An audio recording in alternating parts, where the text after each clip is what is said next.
Hi everyone, it's Darlene. Welcome back for another card video. Today's video is a watercolor resist. I'm using this flower bunch in the Helping Me Grow set by Stampin' Up! And I'm using my Mama Elephant Femme Frame dies, which I love, and my Peerless watercolors. So I'm going to start by putting some Canson XL Mixed Media water paper in my MISTI. I'm going to ink up this stamp with My Favorite Things black ink. And the reason why I'm using My Favorite Things is because it's an ink that works well with both Copics and watercolor. So I did a black ink comparison a while back, and this turned out to be the only ink that would work with both. So I'm going to stamp here, and I'm going to actually stamp it twice to make sure I get a really good image. And then I'll be set for my watercolor. Now the first thing I'm going to do is cover these flowers, because these flowers are going to be white. I'm going to use the Molotow, I'm not sure if that's how you say it, masking fluid pen. It's kind of like a paint pen where you kind of have to push down and the liquid comes out. And I'm just going to cover this whole entire thing. Mine has a pretty thick point, but I did manage to stay in the lines with all of these flowers. It did take a little bit of time, but once you cover them up, then they're protected from anything all the liquid that goes on top of it. So I set that to dry about 5 minutes or so, 10 minutes. And now I'm going to do my watercolor. I like to spritz my whole panel first, and that way I make sure I get water all over. I just spread it around to make sure I get everything covered.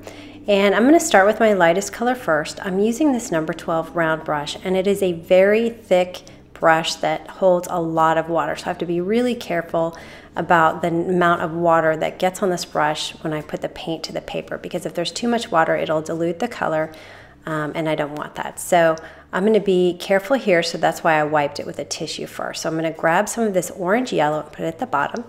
And you can see I'm getting a really nice smooth watercolor, and that's the look I'm going for. I don't want a lot of random water stains and things like that. So I'm going to dry my brush a little bit before I dip it into this Scarlet Cake, which is kind of an orangey red, I guess, kind of a deep orange red. And I like to color the white areas first before I start blending with the next color. So you can see I'm kind of working the color around in this middle area, because I'm going to have 3 colors all together. And then once I kind of cover that, then I start moving down a little bit to blend the 2 colors together.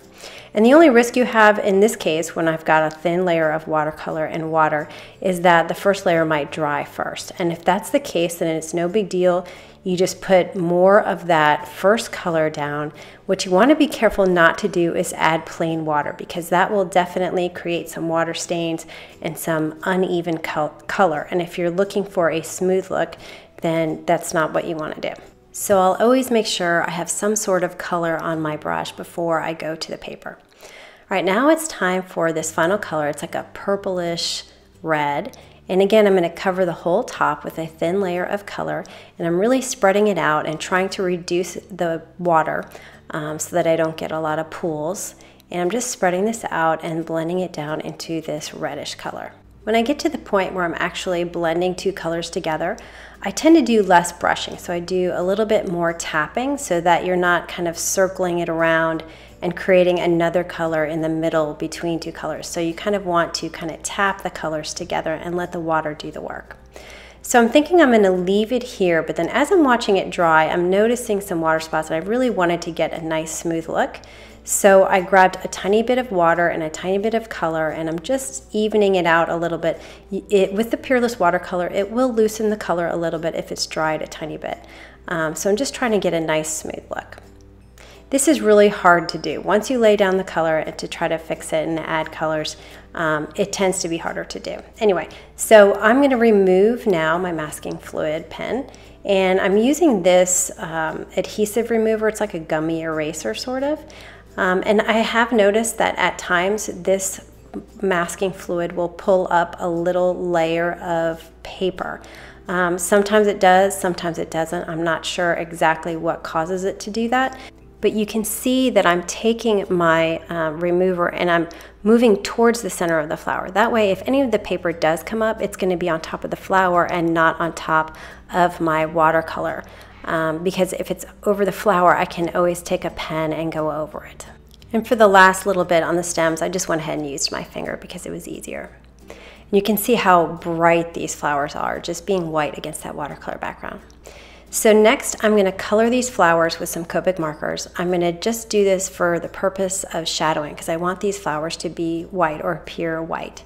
So I took some C4 and C1, they're just some cool gray colors, and I started with the C4 at the very bottom, just a tiny little bit, and then a tiny little bit at the top edge of each petal. Then I blended a little more with the C1 and then went all over with the 0. So I'm going to do another petal here, so just a little bit of the C4 at the bottom and then a little bit at the top. And then I'll take the C1 and I'll blend that, I'm sorry, wrong pen, blend that out just a tiny bit. Notice I'm not trying to stay at the bottom here. I'm not trying to go toward the middle too much. And then around that edge that I did on the outside of the petal. And then I took my 0 colorless blender and I just kind of went all over to make sure that it blended. I like to be pretty methodical about my coloring, so I usually try to use one technique and do one petal at a time, which is what I'm doing here. So I'm going to go ahead and speed this up and turn the music up, and then you can watch me color for about 1.5 minutes.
All right, just finishing up this last flower here. And then for the stems, I just took a YG25, just kind of a brightish green, and I'm just gonna do some straight coloring. I'm not doing any shading. I'm just filling in all of the stems in the bottom of these buds.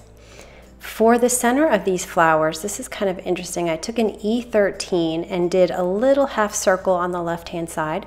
And then with my Y15, I just colored the whole thing. And I can tell you this E13 in the lower left-hand corner really makes these flower centers look dimensional. And then the trick that I found is the Stampin' Up! Chalk marker. If you take this and just put a couple of dots right there in kind of the upper right quadrant, it adds even more dimension. So I love the way these centers turned out. Now I'm going to take that middle die of the femme frames and cut my watercolor panel out, and then this outside frame fits just about an A2. You can see there's just a little edge that's left. So I'm going to cut that out of just white cardstock. And then when I adhere my inside panel, you can see how pretty this scallop looks. It's not a deep scallop, it's just a subtle scallop. It's so pretty. And then I have a Hero Arts black note card that I'm going to adhere this to. And so I get just a nice pretty black outline. I really like this combination together. And that is the card for today. So I hope you enjoyed that, something a little different, coloring the background and leaving the flowers white. I'll see you next time. Thanks for watching.